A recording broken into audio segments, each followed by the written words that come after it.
The intelligence is in the strategic application of learning and adaptation. That seems to be the gist, yes. And what about just generally intelligent software behavior, according to this definition? What makes software seem intelligent?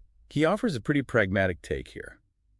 Software behaves intelligently if it saves time and raid door if the results are substantiated. Simple as that. Seems so. It's about tangible benefits, either making things quicker, more efficient, or producing results you can actually trust and verify. And he also mentions the level of intellectual challenge and how that affects how we perceive an AI's quality, even bringing up efficient sorting algorithms as a kind of basic AI. Yes, and that acknowledges that AI isn't monolithic, right? It exists on a spectrum.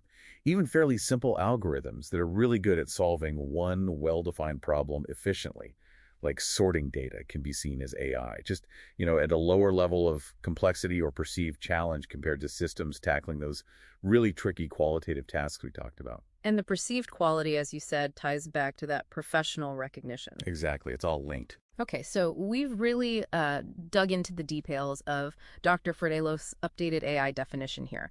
Now, let's maybe pull back a bit. How does grappling with this kind of definition help you, the listener, make sense of the AI landscape now and, well, going forward?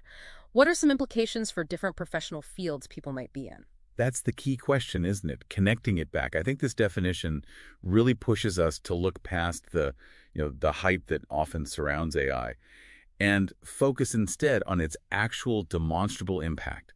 Can it produce genuinely better results in complex qualitative work results recognized by experts in that field? Or can it achieve comparable results but with major gains in speed and energy efficiency?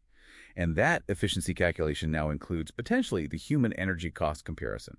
So this definition gives you a framework, really, for evaluating the true value AI brings to the table. So for professionals listening, it means maybe looking at AI tools more critically, not just how technically sophisticated they seem, but what tangible difference do they make to the actual work? Absolutely. What outcomes do they deliver? Yeah. It also really highlights that dynamic nature we talked about. What seems like breakthrough AI today could just be a standard tool tomorrow, which means we need to stay flexible, maybe focus more on the results than just the label AI. Couldn't agree more. And that energy cost piece, that introduces a dimension that's only going to become more important, right? Yeah. Especially with sustainability concerns rising. It nudges us to think about the environmental footprint of AI along with its capabilities. Okay, so let's try and summarize the key takeaways from Dr. Fratello's updated definition. It seems centered on demonstrable results, either superior qualitative outcomes judged by professional